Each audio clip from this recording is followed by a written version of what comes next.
You've been told forgiveness is weakness, that letting go means letting them win, that healing requires you to forget, to pretend it never happened, to smile and say, "It's okay," when your soul is still bleeding from wounds they carved with surgical precision. But here's what nobody wants to admit about forgiveness. What if the most powerful act of rebellion isn't holding on to your anger like a weapon, but learning to heal without erasing your truth? You see, there's something people don't tell you about forgiveness, something that changes everything once you understand it. Forgiveness isn't for them, it never was. It's for your own peace and healing. Look around.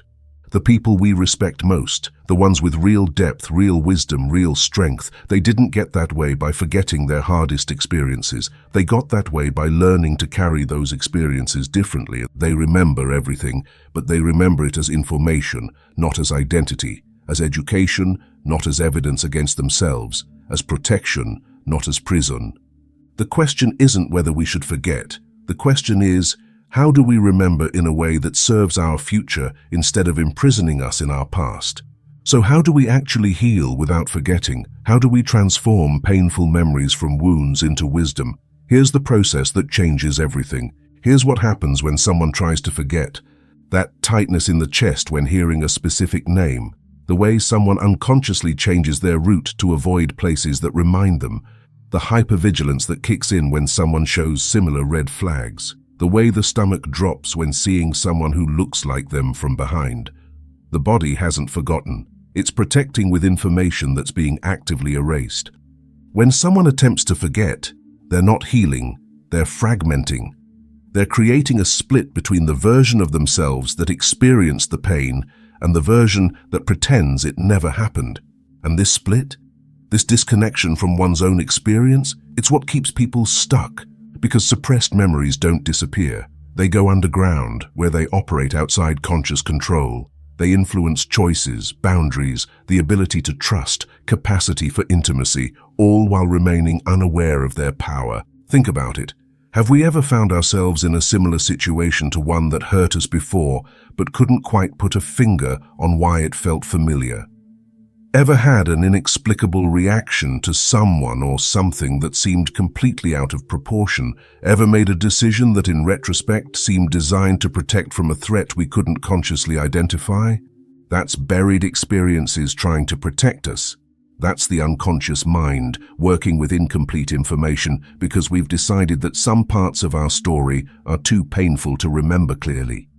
Here's the cruel irony. The harder someone tries to forget something, the more mental energy they devote to not thinking about it.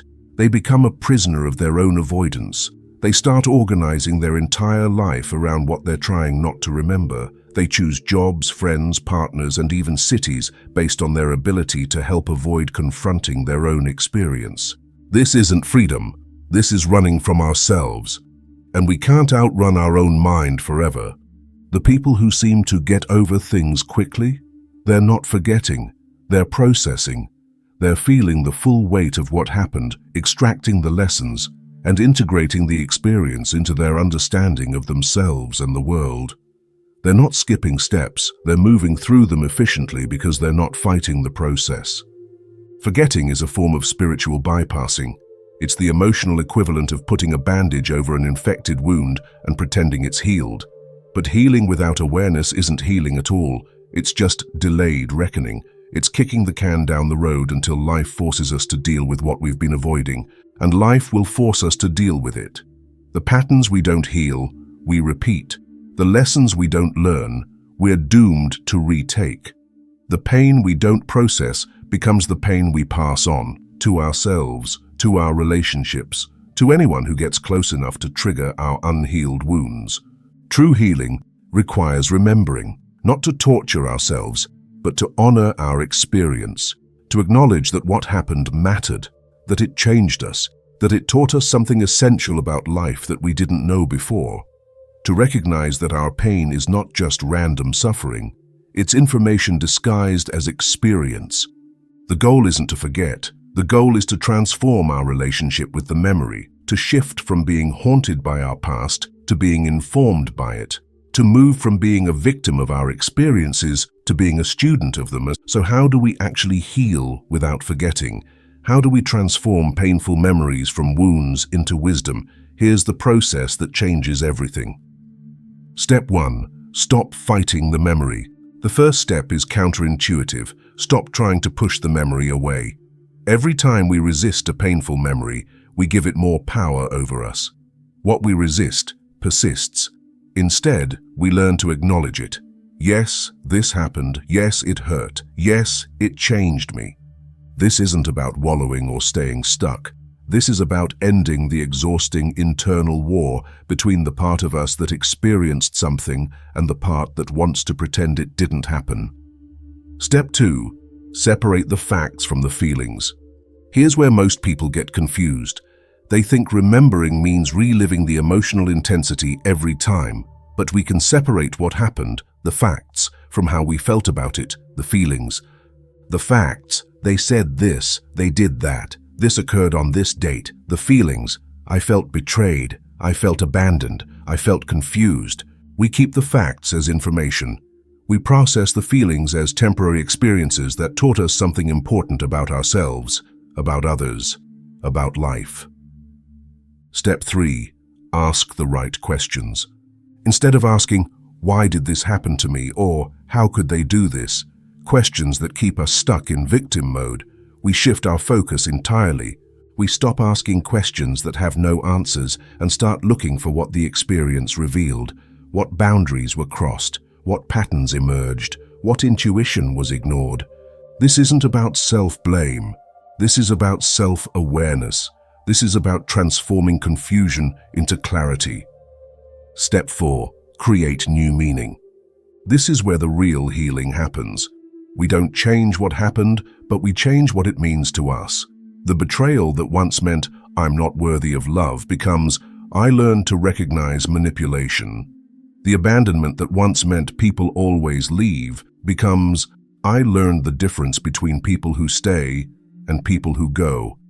We're not minimizing what happened or excusing their behavior. We're refusing to let their actions define our worth or our future. Step 5. Use it as protection, not prison. The information we've gained from our painful experiences becomes our protection system. We remember how manipulation feels so we can spot it early. We remember the cost of ignoring red flags so we trust our intuition.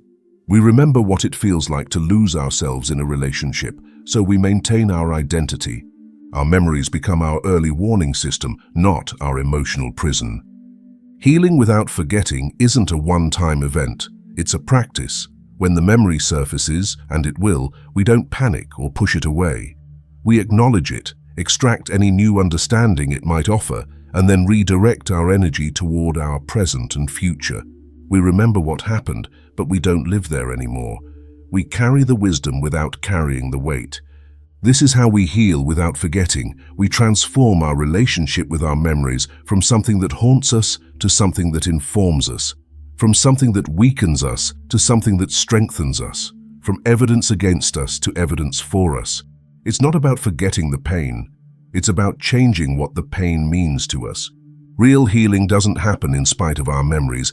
It happens because of them. It doesn't require developing selective amnesia about our own lives. It requires developing a different relationship with our experiences. When someone heals with full awareness, they're not trying to become someone who never experienced pain. They're becoming someone who's been refined by it. Someone who's learned to transform poison into medicine. Someone who understands that their scars are not evidence of their weakness, but proof of their strength. This is the difference between healing and spiritual bypassing. Spiritual bypassing says, let it go, don't think about it, focus on positive thoughts, everything happens for a reason. But conscious healing says, feel it fully, understand it completely, integrate it wisely, and let it teach something that serves the future. We don't heal by pretending we're not hurt. We heal by honoring the hurt, understanding its message, choosing how we want to respond to it, and deciding what we want to do with the information it's given us. Every emotion felt in response to pain, the anger, the sadness, the betrayal, the confusion, the rage, the disappointment, These aren't obstacles to healing. They're the raw materials of healing. They're our psyche's way of processing what happened, of making sense of an experience that initially made no sense. When we try to skip over these emotions, when we try to jump straight to forgiveness without feeling our feelings, we're cutting short our own healing process. We're trying to get to the destination without taking the journey. We're attempting to build a house without laying a foundation. But here's what happens when someone heals with full awareness. Forgiveness stops being something they have to force and becomes something that emerges naturally from understanding. It stops being a spiritual performance and becomes an organic outcome of processing experience completely. They stop needing others to acknowledge what they did because they've acknowledged it themselves. They stop needing apologies because they've given themselves permission to be hurt by others' actions. They stop needing others to change because they've changed their relationship to what happened. They stop needing validation of their experience because they've validated it themselves. This is forgiveness without forgetting. This is healing that preserves truth while freeing us from pain. This is how we honor both our experience and our future. This is how we become someone who's been strengthened by struggles rather than broken by them. When someone heals with full awareness, they stop trying to convince themselves that what happened didn't matter. They stop minimizing their own experience to make others comfortable. They stop gaslighting themselves into believing that their pain is an overreaction or that their hurt is invalid. Instead, they learn to hold space for the full truth of what they experienced. They learn to validate their own feelings without needing external confirmation. They learn to trust their own perceptions without needing others to agree with their reality. This kind of healing creates unshakable inner authority. When someone has done the work of fully processing their experience, when they've integrated the lessons and honored the truth of what happened, they become very difficult to manipulate or gaslight. They know what they know, they trust what they feel, they honor what they've learned. When we heal with full awareness, we don't just recover from our past, we reclaim it. We don't just survive our experiences, we integrate them. We don't just get over what happened, we grow through it in a way that makes us more resilient, more wise, more compassionate, and more capable of protecting ourselves and others from similar harm. We remember what happened, but we don't live there anymore. We carry the wisdom without carrying the weight. We hold the truth without holding the trauma. We honor our experience without being held hostage by it. Our scars tell a story, not just of what was done to us, but of what we survived, of how we've grown, of the person we've become because of, not in spite of, our pain, of the wisdom we've earned through experience that no book, no teacher, no guru could have given us. When someone heals without forgetting, they're not just recovering from their past, they're creating a different future, a future informed by experience, protected by wisdom, strengthened by truth, and guided by the hard-earned understanding of what serves them and what doesn't. Every boundary they set now is informed by a boundary that was crossed before. Every red flag they recognize is one they missed previously. Every time they choose themselves over someone else's comfort, they're using knowledge earned through pain. Every time they trust their intuition over someone else's words, they're honoring the education their experiences have given them. This is why forgetting is actually dangerous. When we forget, we become vulnerable to the same patterns that hurt us before. We lose the very intelligence that could protect us from repeating our mistakes. We discard the very information that could help us navigate future relationships with wisdom instead of naivety. But when we remember consciously, when we transform our pain into protection, we become almost impossible to manipulate. We've seen behind the mask. We know how deception presents itself. We've felt the cost of ignoring our intuition. We understand the difference between love and manipulation, between connection and control, between genuine care and conditional approval. The people who have healed without forgetting, they carry themselves differently. There's a groundedness to them, a clarity that comes from having been tested and emerged stronger. They're not bitter. Bitterness comes from unprocessed pain. They're wise, and wisdom is processed pain transformed into protection. Our experiences have given us a superpower, the ability to recognize patterns others miss, to see through facades others fall for, to protect ourselves and others from harm we've already experienced. to spot manipulation before it takes root, to recognize genuine love because we've experienced its absence. This doesn't make us cynical, it makes us discerning. There's a difference between closing our hearts and becoming wise about who we open them to. There's a difference between being suspicious and being selective. There's a difference between being guarded and being protected by wisdom. We can be loving and boundaried, forgiving and protective, open-hearted and street-smart, compassionate and discerning. These aren't contradictions. They're the marks of someone who's learned to integrate their experience rather than fragment from it. Think about the people in our lives who have this quality, this ability to be both soft and strong, open and protected, loving and wise. They didn't get that way by accident. They got that way by learning to alchemize their pain into power, their wounds into wisdom, their experiences into education. They remember their painful experiences not as sources of shame, but as sources of strength, not as evidence of their brokenness, but as proof of their resilience, not as reasons to close their hearts, but as information about how to open them more wisely. Our pain was never meant to destroy us.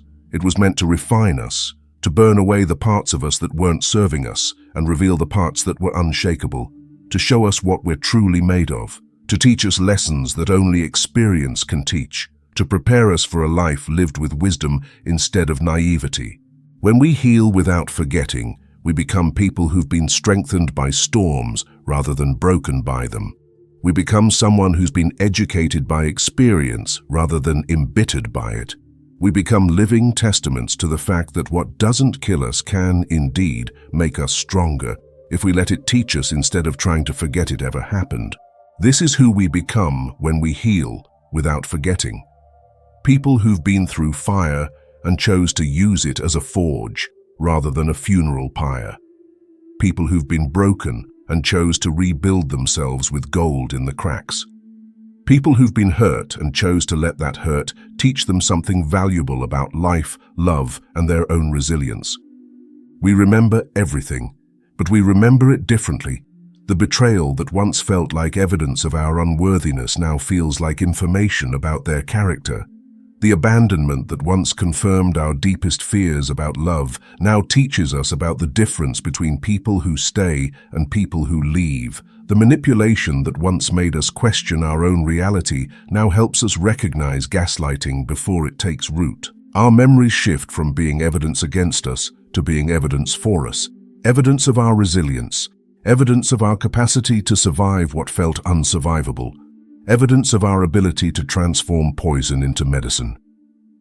Evidence of our strength, our growth, our wisdom, our capacity to not just heal from trauma, but to help others heal from similar wounds. We don't forget what they did, but we also don't forget what we did. We survived it. We learned from it. We grew beyond it. We became someone who could not only heal from it, but help others heal from similar wounds. We transformed our greatest vulnerability into our greatest strength. This is the ultimate transformation. Our greatest pain becomes our greatest purpose. Our deepest wound becomes our most profound gift. Not because the pain was good, but because our response to it was extraordinary. Not because what happened to us was okay, but because what we did with what happened to us was remarkable. When we heal without forgetting, we don't just recover our lives, we discover them. We discover strength we never knew we had, wisdom we couldn't have gained any other way, a depth of compassion that only comes from having walked through our own darkness, a level of authenticity that only comes from having been stripped of all pretense and rebuilt from the ground up. The people who tried to break us actually did us a favor they never intended. They introduced us to the unbreakable parts of ourselves. They showed us what we're really made of. They forced us to discover resources we didn't know we had. They inadvertently became the catalyst for our transformation into someone stronger, wiser, and more resilient than we ever could have become without them. We realize that our experiences, even the painful ones, have been preparing us for something greater. Every challenge taught us something essential. Every betrayal revealed something important. Every loss showed us what truly matters. Every moment of pain was actually building our capacity for joy, wisdom, and authentic connection. The person we've become through healing without forgetting is someone who can hold space for others' pain because we've learned to hold space for our own. Someone who can recognize truth because we've stopped lying to ourselves. Someone who can love deeply because we've learned to love ourselves through our worst moments. We become a safe harbor for others who are still lost in their own storms. Not because we have all the answers, but because we've learned to ask better questions. Not because our pain was worth it, but because our response to it has created something beautiful and meaningful from something that initially felt meaningless and destructive. So remember everything, feel everything, learn everything, integrate everything. Let experiences make us not bitter, but wise, not closed, but discerning, not broken, but beautifully rebuilt, not naive, but intelligently aware, not hard, but appropriately protected. Our pain has something to teach us, our healing has something to teach others, and our story, all of it, even the parts that hurt, especially the parts that hurt, has the power to transform not just our lives, but the lives of everyone who needs to know that it's possible to heal without forgetting, to forgive without erasing truth, to love again without pretending we were never hurt. If something in this message stirred something that's been sleeping, if there's recognition in these words, if there's a feeling of being seen in a way that surprises, share this with someone who needs to know that their scars can become their strength, that their story can become their power, that they can heal without pretending it never happened. Because the world needs more people who've learned to transform their pain into wisdom, their wounds into strengths, their experiences into education. The world needs more people who remember everything and have learned to carry it all with grace. Thanks for watching. If this perspective on healing made sense to you, give it a like. And if you felt understood or recognized yourself in any of this, let me know in the comments which part hit different for you.